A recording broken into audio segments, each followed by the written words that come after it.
रसेश्वर, रस मंडलाधिपति, रस नायक, रस विनायक, रस मोहन, रस ललित, रस धीर, रस गंभीर, रस साहसी, रसवासी, रस विलासी,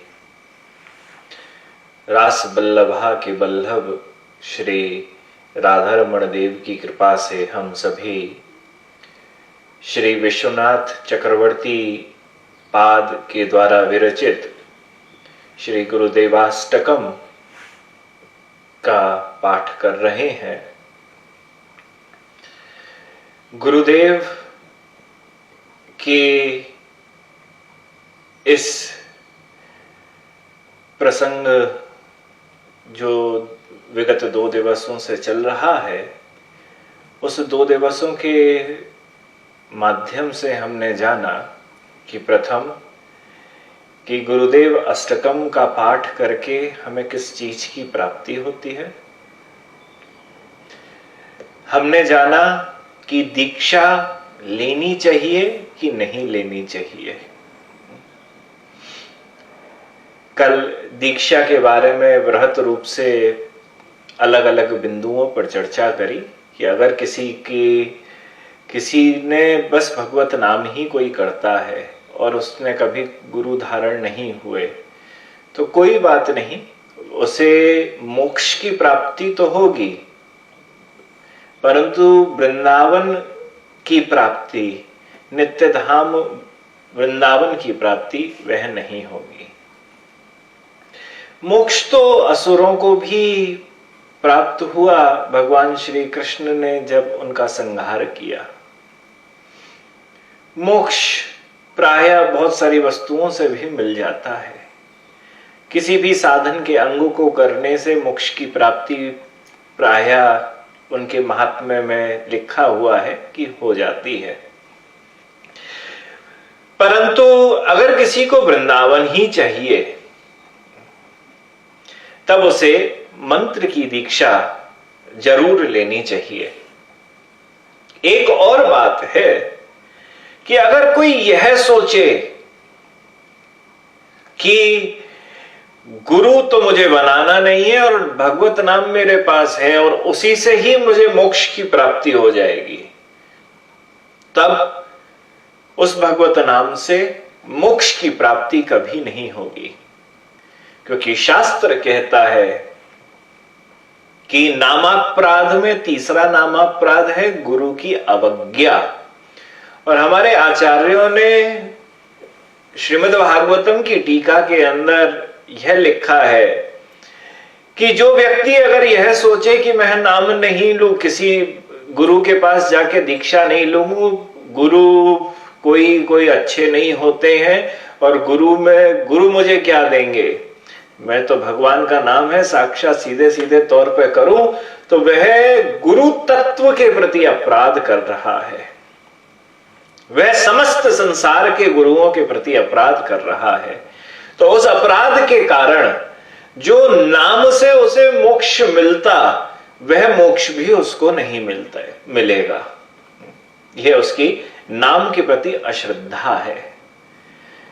तो आज इस श्री गुरुदेवाष्टकम के प्रथम श्लोक की हम सब आलोचना करेंगे।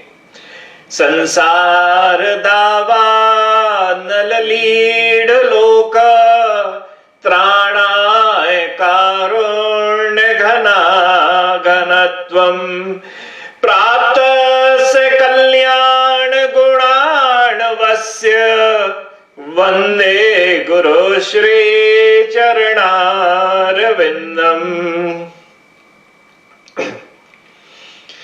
गुरु क्या करते हैं? संसार दावा नल लीड लोका त्राणाय कारुण्य घना घनत्वम। सबसे पहले इस श्लोक की चर्चा में है कि एक संसार है, वह संसार के अंदर आग लगी हुई है। यह संसार जो है वह जंगल की तरह है। उस जंगल के अंदर दावानल की अग्नि लगी हुई है। पर यहां अग्नि है, दावानल है, और चेतो दर्पण मार्जनम भव महादावाग्नि निर्वापणम। जब महाप्रभु शिक्षामृत की चर्चा करते हैं तो वहां पे महादावाग्नि की बात कर रहे हैं, और यहां पर अगर चर्चा हो रही है तो यहां पर दावानल की चर्चा हो रही है। एक जगह महादावाग्नि है और एक जगह दावाग्नि है। तो ये संसार के अंदर आग लगी है। तो आग प्रायः बहुत तरीके की लगती है। जब जंगलों में आग लगती है तो प्रायः बहुत तरीके की लगती है। कई बार थोड़े से हिस्से में लगी तो वहां के कीट पतंगे आदि थे वही जल गए, और परंतु पक्षी थे वह उड़ के चले गए। वहां के हिरन आदि जो भी पक्षी थे वह वहां से दौड़ के चले गए और उनको कुछ नहीं हुआ। एक है अग्नि, आग लगी।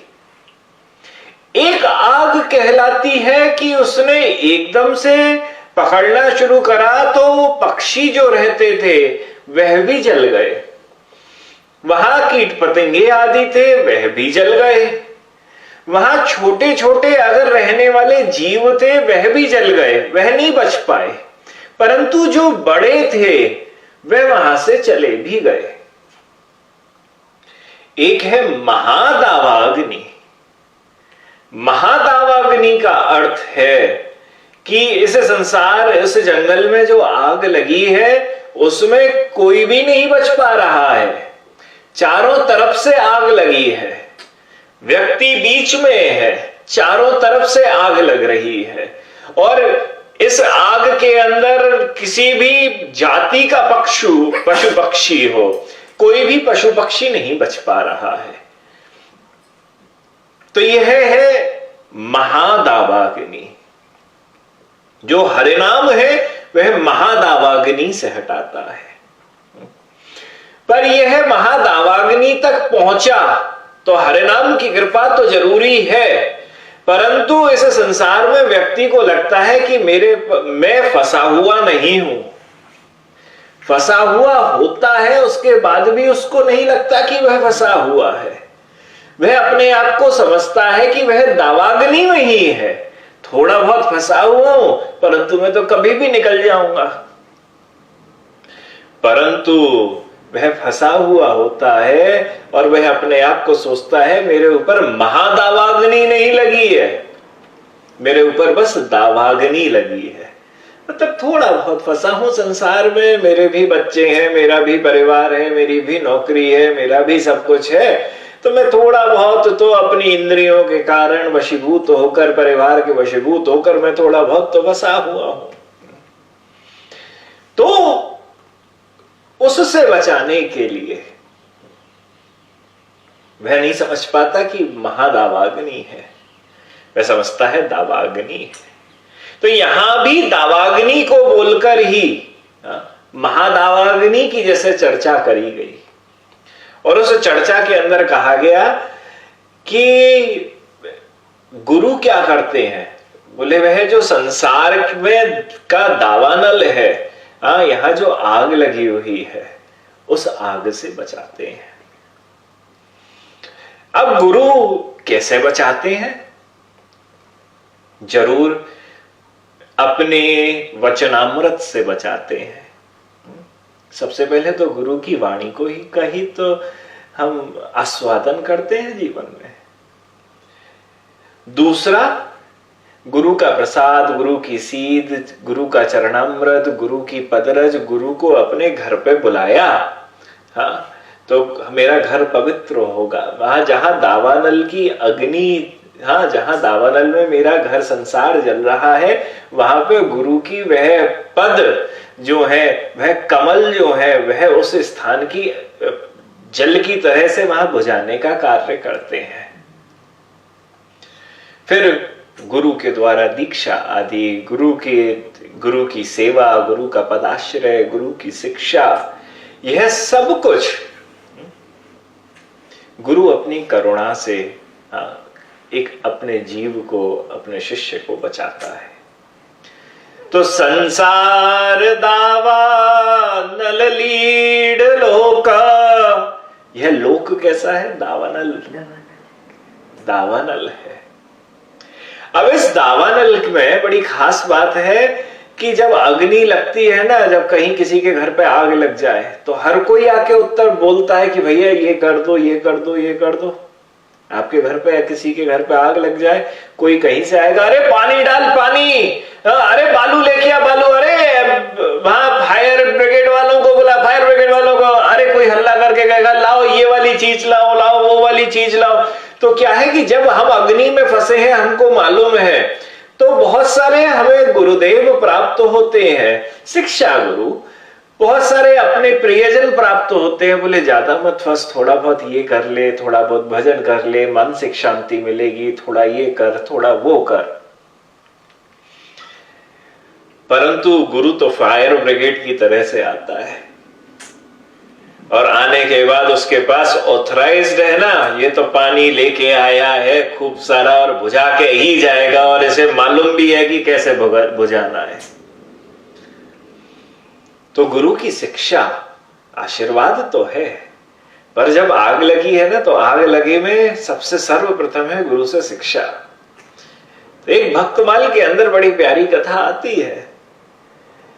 ये शिक्षा भी हर कोई थोड़ी ना लेना चाहता है। दावानल में आग लगी है, एक गुरु थे और एक शिष्य था। गुरु ब्रह्मचारी थे, शिष्य ब्रह्मचारी था। एक गांव के अंदर रहते थे। गुरु के मन में एक दिन यह इच्छा हुई कि मैं कुछ तीर्थ करके आता हूं। तो गुरु श्रीमद् भागवत और भगवद गीता का पाठ करा करते थे। तो गुरु ने कहा, शिष्य भागवत जी तो मैं लेके जाता हूं, परंतु भगवद गीता तुझको देता हूं। यह गई भगवद गीता, और इस भगवद गीता की बिल्कुल रक्षा करियो, अपने पुत्र के समान रक्षा करियो। यही तेरी गृहस्थी है। एक एक अध्याय को इसमें पढ़ियो, हाँ, और पढ़ के बस इस एक ही मेरा जीवन की यह संपत्ति है, इसको संभाल के रखियो। ठीक है गुरु जी। झोपड़ी थी, झोपड़ी में रहता। गुरु जी चले गए। गुरु जी गए, रोज बड़ा ध्यान रखता कुछ ना हो जाए। पर जिस झोपड़ी के अंदर रहता, वहां पे एक चूहा भी आ गया। चूहा आया और चूहा ने पहले कुछ पन्ने कुतड़ दिए तो मन में बड़ी पीड़ा की। गुरुदेव ने तो कही थी कि मेरे इस संपत्ति को बचा के रखियो, परंतु देखो तो सही, यहाँ तो ये चूहा आया और चूहे ने आके मेरे गीता, मेरे गुरुदेव की इस गीता को कुतड़ दिया है। ये और ना कुतरे, क्या करूं। परंतु उस चूहे का आतंक ऐसा रहा कि उस बाहर निकला, एक दिन पोटली बांधी और पोटली बांध के जाने लगा। गांव वालों ने पूछी कि क्यों जा रहा है, कहां जा रहा है?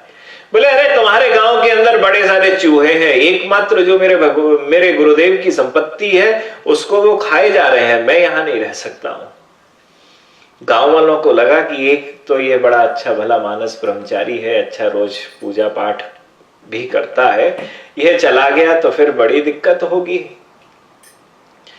तो क्या करूं? तो सब वहां के लोगों ने आपस में बात करी और बात करके कहा कि महाराज जी आप कहीं मत जाओ, आप अपने यहां पे ही रहो, हम चूहे को भगाने का इंतजाम करेंगे। क्या भगाने का इंतजाम करोगे? बोले हम एक बिल्ली लाके रख देंगे, तो आपके यहां चूहा आएगा ही नहीं। ब्रह्मचारी जी बोले ठीक है, कोई बात नहीं। गए, पोटली खोली, अपनी झोपड़ी में रहने लगे, पधरा दी भगवत गीता। बिल्ली लेके आ गए सबके सब और बिल्ली लाके दे दिया। बिल्ली अंदर रहने लगी तो चूहा नहीं आया। ब्रह्मचारी जी बड़े खुश, ये चूहा नहीं आया, परंतु बिल्ली को तो भूख लगे। अब भूख लगे तो ब्रह्मचारी जी को वो हुआ, अरे इसे खिलाना तो है, प्राणी तो है, तो क्या खिलाया जाए? तो बिल्ली को दूध पिलाना है। तो वह दूध ब्रह्मचारी जी जाके एक दो जगह से लेके आ गए। कुछ समय के बाद ब्रह्मचारी जी को लगा क्या लूट लग गई है, चूहा तो आ नहीं रहा है परंतु अब बिल्ली के लिए दूध मांगना जाना पड़ रहा है, इस जगह को तो छोड़ के चले जाओ। हाथ जोड़े, पोटली वोटली बांधी और चल दिए। फिर गांव वालों ने पूछा महाराज जी कहां जा रहे हो? बोले अरे यार बिल्ली को दूध के लिए रोज सुबह भिक्षा मांगनी पड़ती है, मेरे पास इतना समय नहीं है और मैं क्या बिल्ली को देखूं। अच्छा आप चिंता मत करो, हम इंतजाम कर देंगे महाराज जी। अच्छा महाराज वापस आए। आने के बाद बड़े प्यार से उन्होंने पोटली खोली, श्रीमद् भगवत गीता को विराजित करा। तभी गांव वाले आ गए। गांव वाले गैया को ले आए। बोले महाराज जी कहीं जाने की जरूरत नहीं है, ये गई गाय, इस गाय की सेवा करो, गाय से दूध लो और दूध लेके आप भी पियो और बिल्ली को भी पिलाओ। तब घर के अंदर 3 सदस्य रह रहे हैं। ब्रह्मचारी जी रह रहे हैं, बिल्ली रह रही है और गाय रह रही है। गाय ने बड़े प्रेम से दूध दिया। ब्रह्मचारी जी बड़े खुश, अरे वाह बड़ा बिल्ला है, बिल्ली थोड़ा पीती है, हम भी पी रहे हैं, चलो अब कहीं और जाने की जरूरत भी नहीं है, कुछ मांगने की जरूरत नहीं है। तो महाराज दूध लिया और दूध पिया। अब तो 1 दिन पिया, 2 दिन पिया, 3 दिन पिया, थोड़ा बहुत इधर उधर से कहीं से कुछ गाय को खिलाने को मिल जाता, गाय को खिला देते। परंतु गाय पूरे रूप से तो चारा नहीं खा पा रही थी क्योंकि उसको कोई दे ही नहीं रहा था, तो उसका दूध कम होने लगा। ब्रह्मचारी जी को टेंशन हो गई कि यार ये तो कम हो रहा है। तो ब्रह्मचारी जी बोले अब तो भैया ये तो काम ही नहीं चल सकता, मैं गैया के लिए चारा मांगने कहां जाऊं, तो बड़ी टेंशन है, गैया के लिए चारा कहां लेके आऊं। तो ब्रह्मचारी जी ने फिर अपनी पोटली बांधी और फिर चलने लगे। बोले भैया मैं तो राधे राधे करूं जा रहा हूं। गांव वालों ने रोका और गांव वालों ने रोक के कही महाराज जी कहां, अब क्या हुआ, बिल्ली भी दे दी, गैया भी दे दी, अब क्या परेशानी है? बोले अरे गैया को चारा कौन खिलाएगा, कहां से आएगा? बोले अरे आप चिंता मत करो, हम किसी नौकर को रख देते हैं। महाराज एक दासी को वहां पर नियुक्त कर दिया गाय की सेवा के लिए। वह जंगल में जाके चारा खिला के ले आती, गाय की सेवा करती, बड़ा मन लगा के सेवा करती और उनकी झोपड़ी थी उसके पास में ही, उनकी कुटिया के पास में ही जाके रहती थी। महाराज अब ब्रह्मचारी जी बड़े खुश, गैया भी पुष्ट हुए जाए, गैया भी अच्छा दूध दे, उनकी बिल्ली भी पिए और वह खुद भी पिए। और वह जो दासी थी उसकी सेवा भी बड़ी प्यारी, गैया की सेवा बड़े प्रेम से करती। कभी कभी गैया जब बीमार पड़ जाती तो वह अपने घर भी ना जाती दासी, वह कुटिया में ही जहां महाराज जी रह रहे थे वहीं पर ही रह के उस गैया की भी सेवा कर रही। तो गैया की सेवा करते करते दासी का बहुत समय ब्रह्मचारी जी की कुटिया में बीतने लगा और वहां पे ऐसा बीता कि ब्रह्मचारी जी की आंखें दासी पर और दासी की आंखें ब्रह्मचारी जी पर लग गई। तो दोनों के बीच में प्रेम हुआ। तो प्रेम हो जाने के बाद दोनों क्या विवाह हो गया। तो दोनों का विवाह हुआ। विवाह हो जाने के बाद वह जो दासी थी वह अब ब्रह्मचारी जी की पत्नी बनके उसी कुटिया के अंदर आके रहने लगी। कुटिया के अंदर आके रह रही है। अब उनके पास बिल्ली भी है और उनके पास गैया भी है और पत्नी भी है और पत्नी से अब 4 बच्चे हो गए। 4 बच्चे हुए और 4 बच्चे होने के बाद बड़े आनंद से जीवन बीत रहा है, कोई परेशानी नहीं है। अब कोई चूहा आ नहीं रहा है, गीता जी बड़े प्रेम से रखी है। कुछ समय के बाद गुरुजी वापस आए तीर्थ यात्रा करके। कुछ बरस बीते और गुरुजी वापस आए। गुरुजी वापस आए तो आने के बाद उन्होंने अपनी कुटिया की तरफ देखा तो वह कुटिया कुटिया नहीं लग रही थी, वह तो बड़ा घर सा लग रहा था। तो गुरुजी को लगा ऐसा लगता है मैं किसी गलत स्थान पे गलत रोड पे आके खड़ा हो गया हूं। गुरुजी ने इधर उधर देखा, बोले बाकी के मकान तो सब एक जैसे लग रहे हैं, परंतु यहाँ जो कुटिया हुआ करती थी वो कुटिया नहीं है, वहां तो एक मकान बना हुआ है। गुरुजी को विश्वास नहीं हो रहा था कि मेरी कुटिया कहां चली गई, और मैंने तो अपनी निज संपत्ति भगवत गीता को अपने शिष्य को दिया हुआ था, वो कहां चला गया। तभी इतनी देर में ही महाराज ब्रह्मचारी जो था उनका शिष्य, वह शिष्य अपने बच्चों के संग, बिल्ली के संग, गाय के संग, पत्नी के संग, 4-4 बच्चों के संग होता हुआ स्नान करने के लिए जाने लगा। तो आगे चल रहा था, तो चलते हुए उनके गुरुजी जो ढूंढ रहे थे वह जगह कहां है, तो दोनों आपस में एक दूसरे को देखा, आंखों से आंखें मिली। आंखों से आंखें मिली तो गुरुजी को देखकर वे भागा भागा गया, प्रणाम करा, और प्रणाम करने का बोला, अरे वाह गुरुजी आप आ गए, आप बड़े सालों के बाद आपने दर्शन दिए, आपकी कृपा, आप सही तो हैं। गुरुजी बोले कि हाँ बेटा मैं तो बिल्कुल सही हूं। तो ये बता फिर तूने भगवत गीता का कितना पाठ करा, कितने अध्याय याद हुए। बोले गुरुजी आप विश्वास नहीं करोगे, बिल्ली नाम का मेरा पहला अध्याय अच्छी तरीके से आपके जाते ही तैयार हो गया था। दूसरा अध्याय मेरा गैया है, तीसरी अध्याय है मेरी पत्नी है, और उसके बाद के 4 अध्याय 7 अध्याय तक ये मेरे बच्चे हैं। गीता जी तो मैंने बहुत भर भर के पी है, 7 अध्याय मैंने तैयार कर दिए हैं, 8वें 9वें की तैयारी चल रही है। गुरुजी ने माथा पकड़ा और माथा पकड़ के बोले कि जिस अध्यायों की तू बात कर रहा है उनसे तो ये वाली गीता दूर कर आती है। क्या हुआ मेरी गीता को? बोले उसे तो चूहा ने काट लिया, और फिर मैं आपको क्या बताऊं कि मैं चूहे से कैसे अपने घर में बिल्ली लेके आया, और बिल्ली के बाद गैया लेके आया, फिर दासी लेके आया, अब तो मैं 4-4 बच्चों का बाप बना हुआ हूं। तो ये संसार दावा नल लीड़ लोका, यह जो संसार है वह क्या है? यह तो दावानल अग्नि के समान है, यहां पे तो आदमी को फंसना ही फंसना है। अगर वह व्यक्ति सोचे कि इस स्थान पे मैं नहीं फंसूंगा क्योंकि मैं तो बड़ा बुद्धिमान हूं, तो बोले कि वह सबसे बड़ी गलती यही कर रहा है कि वह यह सोच रहा है कि वह बुद्धिमान है, क्योंकि इस स्थान पर हर कोई फंसता है, चाहे कम रूप से फंसे चाहे ज्यादा रूप से फंसे, परंतु वह फंसता जरूर है। इसी के बारे में तो कहा गया है, मन करी विषय अनल वन जरई, सोई सुखी जो एही सरी पर आई। रामचरितमानस कहती है, मन करी विषय अनल वन जरई। हमारे जीवन के अंदर जैसे ही आशाएं जागृत होती हैं, जैसे ही इच्छाएं आती हैं, जैसे ही वासनाएं जागृत होती हैं, क्या होता है? बस मेरे संसार के अंदर दावानल अग्नि जल जाती है, उसमें लग जाती है।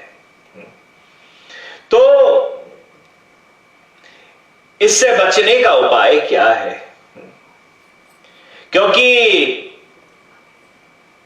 सबसे बड़ी चीज तो यह है जिसके बारे में आचार्य गणों ने भी कहा है, हा काम क्रोध लोभाद्यति बलबहल व्याल संकीर्ण मेतत संसार राण्य मेतत दशदशी विसर दुख दावा नल लोगम किम कूर्मः कुत्र यामो हरि हरि शरणम स्वस्य पश्यामि नान्यत् श्री वृंदारण्य धन्य स्तुत निज कृपया रक्ष माम त्वाम उपेतम। महाराज अहो, इस संसार अरण्य में, संसार रूपी वन के काम क्रोध लोभ आदि अति बलवान हिंसक पशु हैं, और यह जो मेरा संसार है, यह संसार के अंदर काम क्रोध आदि है, सबके सब जो बहुत बड़े बड़े पशु हैं जो मेरे ऊपर रोज प्रतिदिन आक्रमण कर रहे हैं। क्योंकि आप संसार के जिस जंगल में रह रहे हो ना, जंगल के पशु कौन है? भले वो आपके हमारे शरीर में, हमारे जीवन में लगे हुए काम क्रोध मद मात्सर्य आदि हैं, उन सब जो हमारे जीवन में लगे हुए हैं और उन्हीं 10 दिशाओं में विस्तृत दुख की दावानल भड़क रही है। यह जो दावाग्नि है वह 10 दिशाओं में से जल रही है।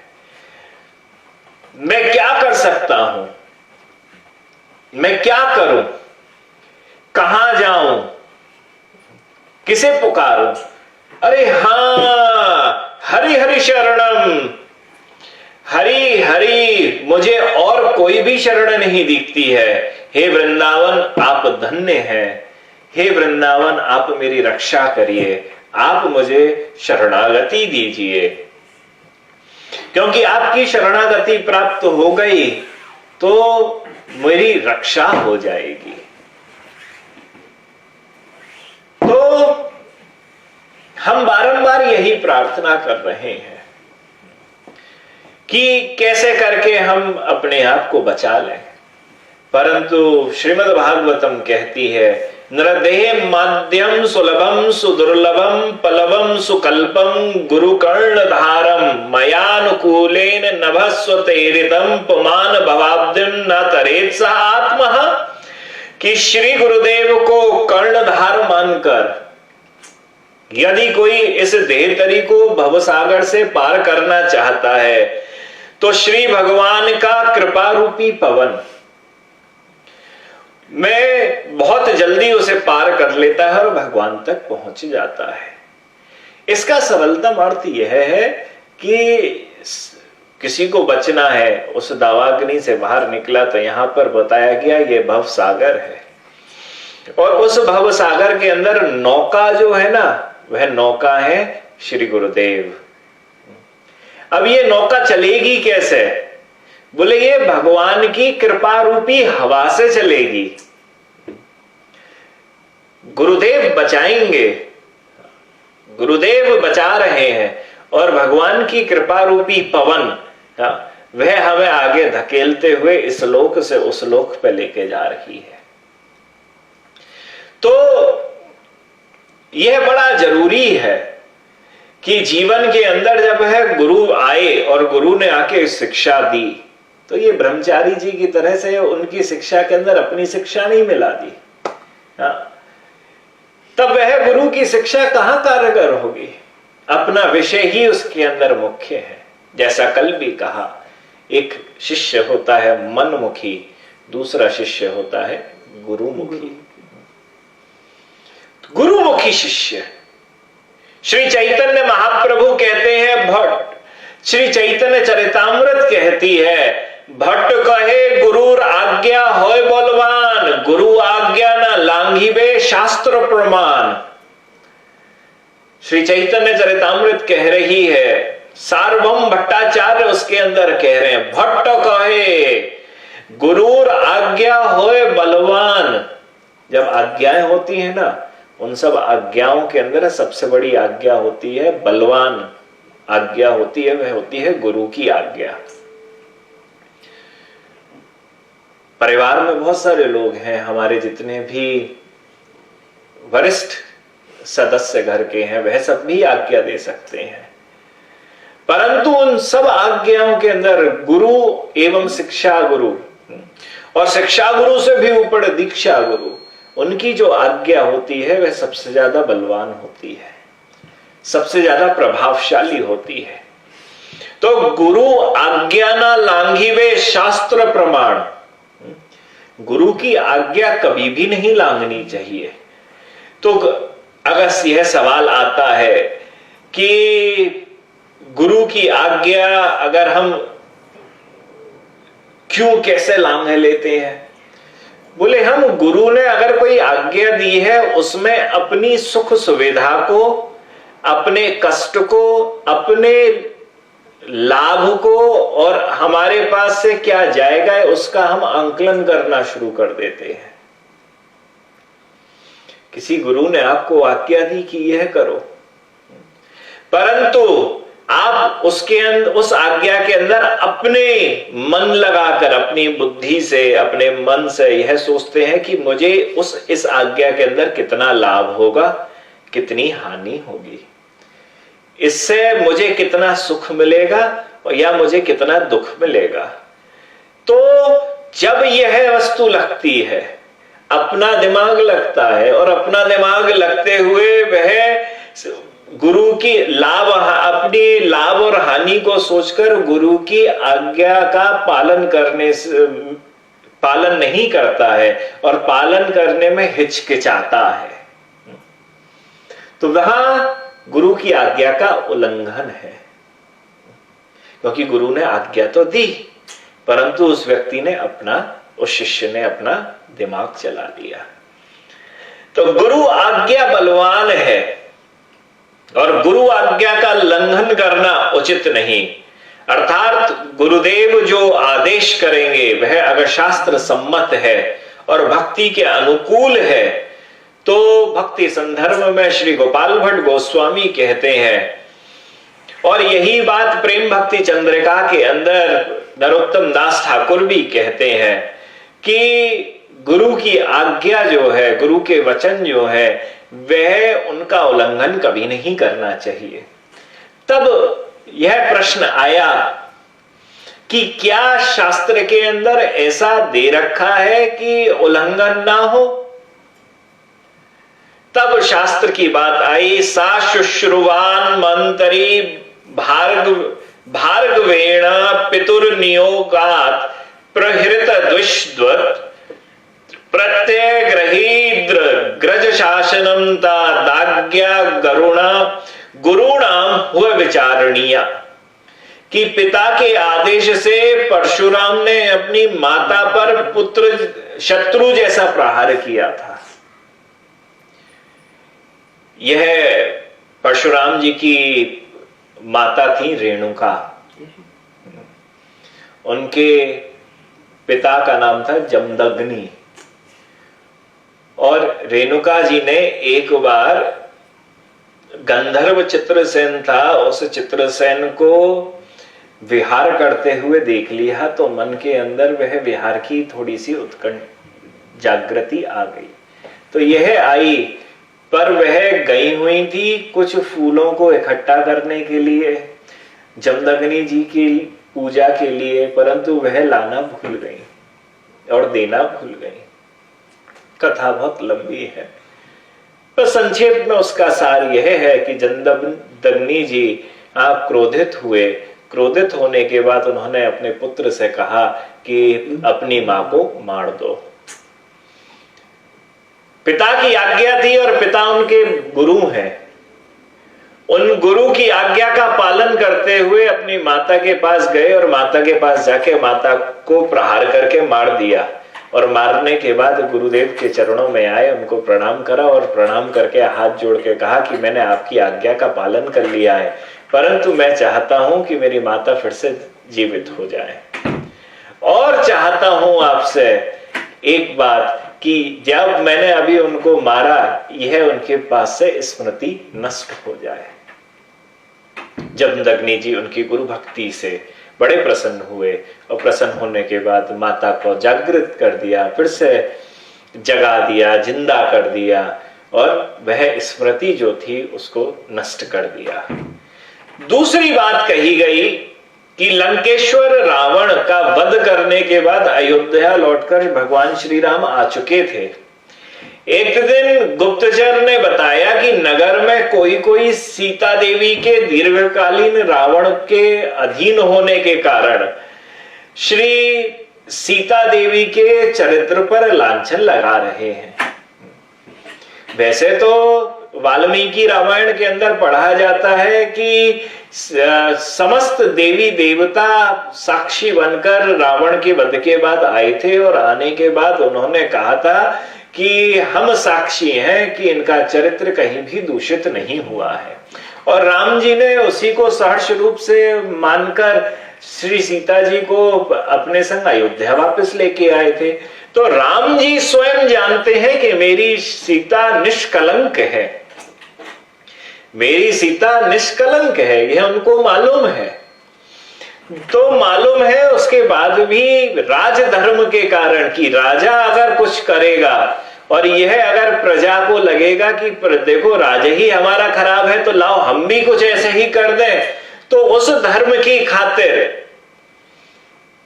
भगवान श्री राम ने लक्ष्मण को बुलाया और लक्ष्मण से कहा कि वन में घुमाने के बहाने श्री वाल्मीकि जी के आश्रम के दर्शन के बहाने सीता को लेके जाओ और उनको वहां पे छोड़ के आ जाना।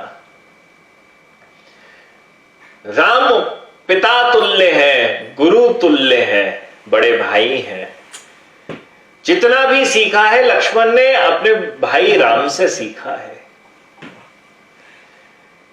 मन के अंदर बड़ा कष्ट था, परंतु कष्ट होने के बाद भी ना लाभ की सोची ना हानि की सोची। गुरु आज्ञा जहां होती है वहां पर गुरु आज्ञा जहां होती है वहां पर विचार नहीं करा जाता है। यह शास्त्र का कथन है कि गुरु आज्ञा होगी तो वहां पर विचार नहीं करना है। तो लक्ष्मण ने विचार नहीं करा और श्री सीता जी को लेके गए और सीता जी को ले जाने के बाद सीधे वन में जाकर उनको छोड़ के आ गए। तो ये दोनों चीजें जो थी, इसमें कहा कि ये दोनों वस्तु भगवत भक्ति वाली नहीं थी। मतलब इनके गुरुओं ने आदेश दिया, इसमें कहीं भी भक्ति सम्मिलित नहीं थी। जमदग्नि जी ने कहा कि अपनी मां को मार दो, हत्या कर दो, या भगवान श्री राम ने कहा सीता जी के उसमें कि भाई इनको वन में छोड़ के आ जाओ, तो इन दोनों के अंदर भक्ति कहीं भी नहीं थी। यदि भक्ति विषयक बात नहीं थी ना, तब श्री गोपाल भट्ट गोस्वामी पाद भक्ति संदर्भ के अंदर कहते हैं कि यह भक्ति विषयक ना होने के बाद भी गुरु की आज्ञा कितनी प्रबल है और कितनी माननी चाहिए, यहां पे उसकी चर्चा करी गई। तो इसी बात को प्रमाण मानकर कि अगर गुरु भक्ति की अगर आपको आज्ञा देता है, भक्ति में किसी अंग को करने की आपको आज्ञा देता है, गुरु अगर भक्ति से संबंधित कोई भी किसी भी प्रकार की आपको आज्ञा देता है, तो उस आज्ञा को आपको शिरोधार्य रूप से मानना चाहिए। क्यों? क्योंकि यह साक्षात भक्ति और भगवान से संबंधित है। तो गुरु आज्ञा होए बलवान, और गुरु आज्ञा ना लांघिबे शास्त्र प्रमाण। हमें अपने गुरु की, भाई इस दावानल अग्नि से अगर बचना है तो जो बचाने के लिए हैं, जो बचाने में सक्षम है, उनकी बात तो माननी पड़ेगी ना। बचाएंगे तो वही, और जो बचाएंगे उनको दवाई तो वही देने वाले हैं। जैसे चैतन्य चरितामृत कहती है ना, ब्रह्मांड भ्रमिते कोनो भाग्यवान जीव, गुरु कृष्ण प्रसादे पाए भोक्ति लता बीज।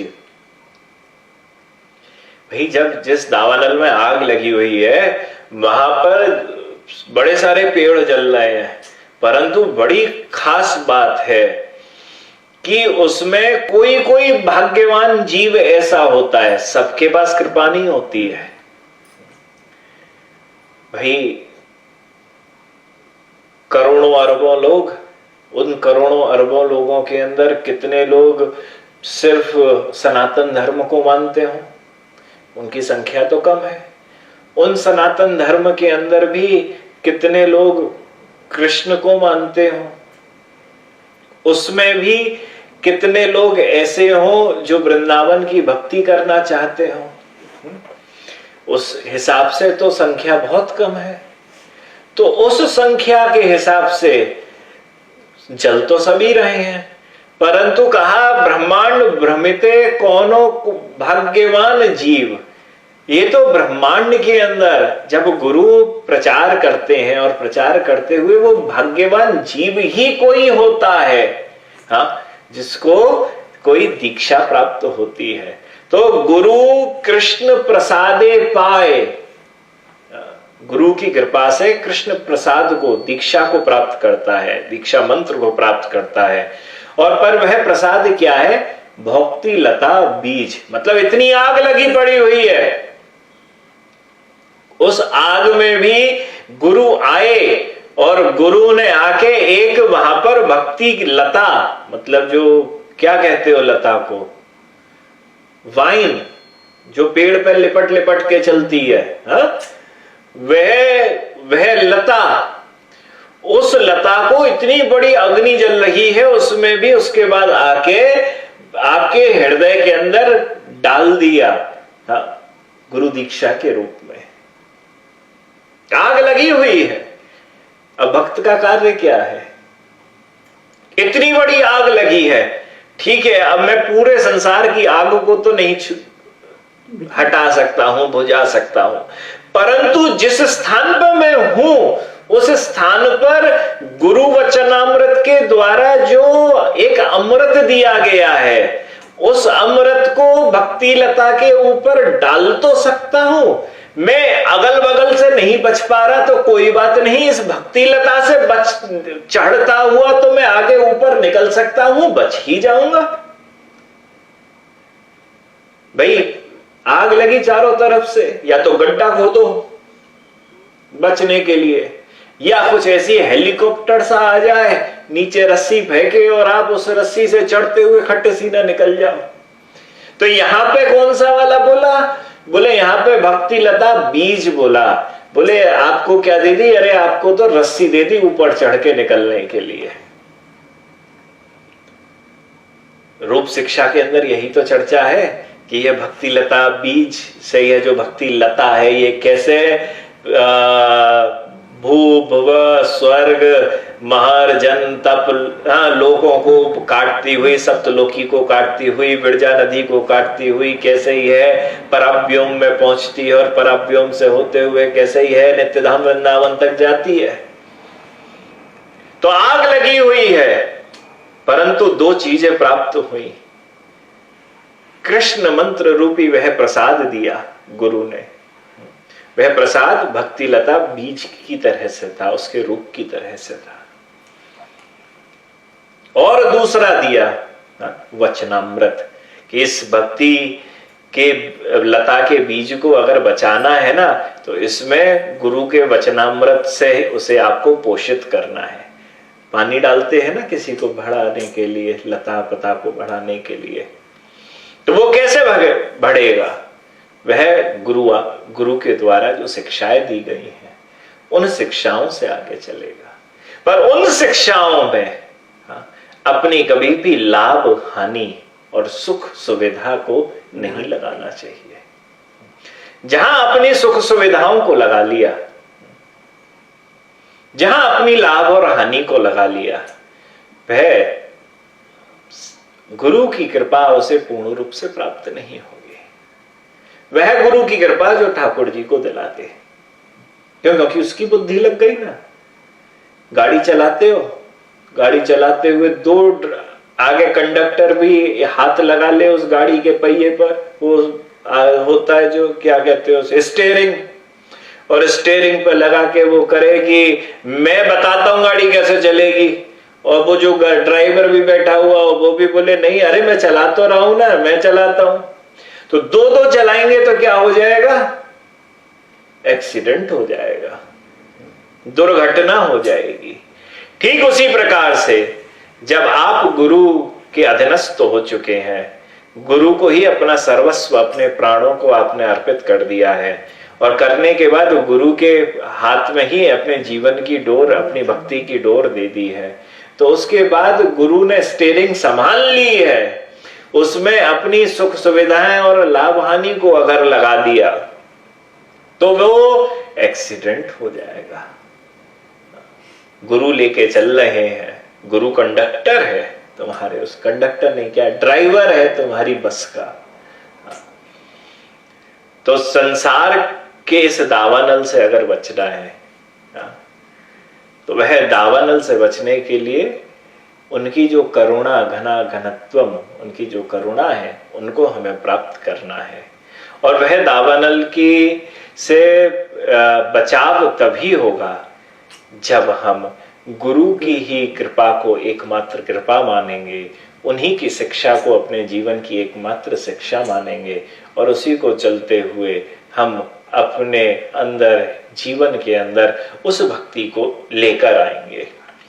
अब इसके अंदर एक बहुत बड़ी चीज आती है कि बहुत सारे लोग होते हैं, वह हमसे कभी ना कभी यह पूछते भी हैं कि महाराज यह गुरु की कृपा जो है, यह गुरु की कृपा कैसे मिलती है और क्या होती है।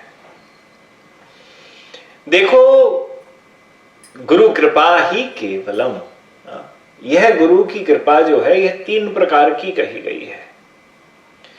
पहली कृपा कही गई है साधारण कृपा। पहली कृपा है साधारण कृपा। साधारण कृपा का मतलब है कि ऐसा शिष्य होता है जो 1 साल में कभी चला गया गुरुजी से मिलने के लिए, उसे लगा कि आप साल भर हो गए गुरुजी से नहीं मिले, लाओ आज चलते हैं, गुरुजी आए हुए हैं या गुरुजी के पास जरा साल भर हो गया, जरा वहां पे होके आ जाए। तो वहां पे जाएगा गुरुजी के पास, थोड़ी सी दान दक्षिणा लेके जाएगा, फल आदि कुछ लेके जाएगा। जाने के बाद गुरुजी को जाके वह भेंट कर देगा और गुरुजी से आशीर्वाद लेगा।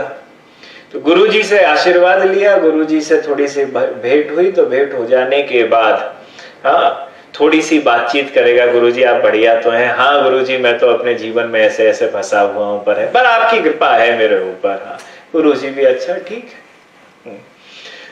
तो अब वह अगली बार कब आएगा? अब वो अगले साल आएगा।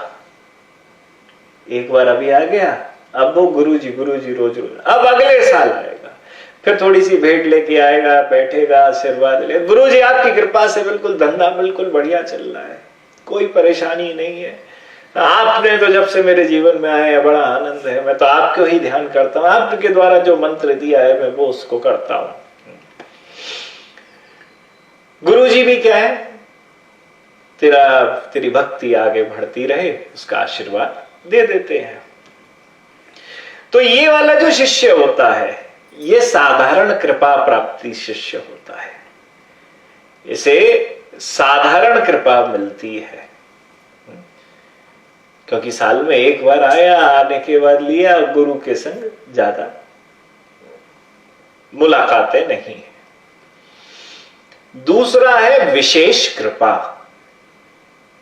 ये वाला शिष्य एक बार नहीं मिलता है गुरु से, ये वाला शिष्य 2-4 बार मिलता है साल भर में, 2-4 बार, 5 बार, 6-7 बार ये मिलता है बीच बीच में।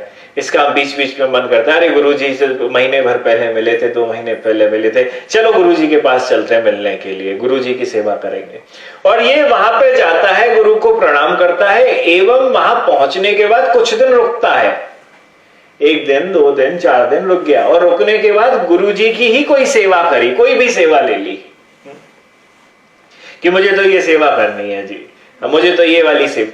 कई हैं शिष्य जो आएंगे 2-4 दिन के लिए, महाराज जी 4 दिन तक तो हम ही भोजन बनाएंगे, हम ही आपके यहाँ ठाकुर जी का भोग बनाएंगे और हम ही पूरा यहाँ पे आपको प्रसाद खिलाएंगे करेंगे, आप कुछ भी नहीं करना कराना है। कोई है जो जिनकी अलग अलग सेवाएं, जो वस्त्र कभी धोने की सेवा होती है, किसी की महाराज गुरु बाड़ी की मार्जन की सेवा होती है, कोई ना कोई गुरु की बहुत सारी विशेष क्या कहते हैं गुरु से संबंधित सीधे संबंधित सेवाएं होती हैं, या गुरु किन्हीं और दूसरी सेवाओं को करते हैं। कि गुरु अगर कुछ और दूसरी सेवाओं को, लेखन का कार्य कर रहे हैं गुरु, तो बहुत 4-5-10 दिन के लिए आ गए और आने के बाद बोले गुरुजी कुछ सेवाएं मुझे दे दो, लाओ कुछ टाइप करना है आपके लिए, या फिर कुछ और दूसरी चीज करनी है, आप हमें कुछ भी सेवा दे दो, मैं सेवा करेंगे। तो ये हर महीने 2 महीने 3 महीने में एक बार आते करते हैं। तो ये वाले जो है शिष्य विशेष कृपाधिकारी, ये विशेष कृपाधिकारी कैसे होते हैं कि गुरु इनकी सेवाओं से, इनके अगर इन्होंने अच्छी सेवा करी है, कोई भी सेवा अगर इन्होंने ली और वो अच्छी करी, तो कभी कभी ऐसा होता है कि गुरु इनको याद करता है, गुरु इनको याद कर। शिष्य तो गुरु को का धर्म, शिष्य का धर्म है गुरु को याद कर रहा, और गुरु कभी कभी याद करते, अरे राम, राधा मई जी होती तो मुझे गाड़ी से यूके में यहां से वहां लेके चली जाती। अब क्या है, सेवा है ना। अब वो सेवा के अंदर गुरु राधामयी जी नहीं है। अभी वृंदावन गई कार्तिक के महीने में, गुरु जी यहां पे अटक गए। तो अब गुरु जी सोचेंगे कि राधामयी अभी होती तो हमें गाड़ी से यहां से वहां लेके चलती। हाँ, 1 मिनट में ले, क्यों, उनके पास सेवा है। हाँ, हमें कहीं भी जाना हो राधामयी जी हमें लेके चलती है यहां पर। तो यह है विशेष कृपा, यह है विशेष कृपा कि कभी कभी गुरु को जब सेवा की जरूरत पड़े, विशेष किसी भी सेवा की एकदम जरूरत पड़े, और उसे उस शिष्य का ध्यान आए जिसके द्वारा यह पीछे सेवा दी गई थी, तो यह विशेष कृपा पे आता है। तीसरा होता है अत्यंतिक कृपा। पहली कृपा में गुरुजी नमस्कार, हाँ, आशीर्वाद दिया, वह चला गया। दूसरी में गुरु मिस करता है, हाँ, उस कमी को कि अरे अगर मेरा यह शिष्य होता तो यह मुझे थोड़ी सेवा प्राप्त होती। तीसरा है अत्यंतिक कृपा कि गुरु कहीं, शिष्य कहीं भी हो, गुरु के पास हो, गुरु के पास ना हो, परंतु वह कुछ सी भी बात को नहीं जानता है, बस एक ही बात को जानता है कि एकमात्र मेरे गुरु हैं, गुरु के अलावा कोई नहीं। और वह हमेशा गुरु को ही याद करता रहता है और गुरु के पास बारंबार किसी भी प्रकार से कोशिश करता है यह आज्ञा प्राप्त करने की कि गुरुदेव कोई सेवा हो तो बताइए। जैसे श्री रूप सनातन गोस्वामी वृंदावन के अंदर है, परंतु पत्राचार के माध्यम से अपने गुरु श्री चैतन्य महाप्रभु को पूछ रहे हैं कोई आज्ञा हो तो बताइए। बारंबार कहीं भी कुछ भी हो जाए, गुरुदेव से आज्ञा, गुरुदेव कोई सेवा हो तो बताइए, कोई सेवा हो तो बताइए। और जो कहीं पर भी हो, किसी भी स्थिति में हो, उसके बाद भी अपना समय निकालकर गुरु की सेवा किसी ना किसी प्रकार से करता ही रहता है। गुरु जी को कितने लोग फोन करते हैं। अब तो फोन का जमाना आ गया ना, पहले तो मिल जाते थे, अब तो सबसे पहले फोन कर दिया जाता है। मैंने तो उस कलयुग के प्रभाव को भी देखा है कि शिष्य के फोन कम आते हैं, गुरुजी के फोन ज्यादा जाते हैं। बेटा तू कछु सेवा तो कर दे। होना उलट चाहिए। जो वैष्णव धर्म है, जो सनातन धर्म है, उस सनातन धर्म के आधार पर शिष्य को, परंतु गुरु को भी मालूम है कि ये शिष्य सुधरा हुआ तो नहीं है, परंतु कुछ कृपा ऐसे मिल तो जाए, कैसे भी मिले। गुरुजी फोन करके बेटा ये वाली सेवा तो कर दे जरा, ऐसा कहवे। परंतु कई बार तो शिष्य कई करते भी हैं, बड़े प्यार प्रेम से करते हैं और बड़े कृतार्थ मानते हैं कि गुरुजी आपने फोन किया और फोन करने के बाद आपने मुझे इस सेवा को दिया। कई सुनने के बाद सुन के अनसुना गया, गुरुजी हाँ बिल्कुल बिल्कुल, बस लग गया, एक टांग पे खड़े होके आपके लिए ये सेवा करूंगा। अब भैया 2 महीने तक गायब है गए। 2 महीने गुरुजी सोच रहे 2 महीना में चेला बड़ा पक्का है, पूरी अच्छी सेवा करके आएगा। 2 महीने के बाद पूछी गुरुजी ने, हाँ बेटा वो सेवा करी थी तुमने? हाँ गुरुजी, संसार दावानल में जरा ज्यादा फंस गया। तो बेटा 2 महीने में बता तो देते, अपडेट तो कर देते, तुम ज्यादा फंसे हुए हो, सेवा नहीं करोगे। तो सब प्रकार के शिष्य हैं, परंतु अत्यंतिक कृपा जो है यह विशेष कृपा से ऊपर है। और यह कृपा उसको मिलती है जो कहीं पर भी हो, परंतु अपने तन और मन को अपने गुरुदेव के श्री चरणों में समर्पित कर चुका है, और जिसके अंदर गुरुदेव के प्रति सेवा करने का भाव इतना कूट कूट के भरा है कि वह बारंबार लालसा को लेके, लालच को लेके गुरुदेव से संपर्क करता है और गुरुदेव से पूछता है कि गुरुदेव मुझे बताइए तो सही। हाँ, और अगर गुरुदेव किसी कारण से बता भी नहीं पाए, कई बार ऐसा है कि गुरुदेव बता भी नहीं पाए, परंतु एक ऐसा निज संबंध बन जाता है कि वह समझ जाता है कि गुरुदेव को क्या सेवा अब चाहिए, तो गुरुदेव के मन में वह सेवा आए और यह गुरुदेव उस सेवा को बोले, उससे पहले ही वह शिष्य जाके सेवा को कर देता है। तो उस शिष्य को गुरु हमेशा याद करता है। और आप याद कर रहे हो ना, आपकी याद में बीसियों समाज की याद, आपके घर की याद, धन की याद, पड़ोस की याद, सब यादें भरी हुई है। पर गुरु जिसका हृदय सिर्फ एकमात्र भगवान श्री कृष्ण के प्रति है, स्वच्छ, उसके अंदर जहां उसके हृदय में सिर्फ वृंदावन की लीला चलती रहती है, उन गुरुदेव के हृदय में जब उतने स्वच्छ हृदय में जहां पर सिर्फ नित्य लीला ही चल रही है, भगवत नाम ही जहां नृत्य कर रहा है, उसमें थोड़ा सा कहीं से समय निकालकर उस पवित्र हृदय ने आपके बारे में सोचा और आपकी छवि उनके हृदय पटल पर जाके अंकित हुई, कहने की जरूरत नहीं है, परंतु वही कृपा है।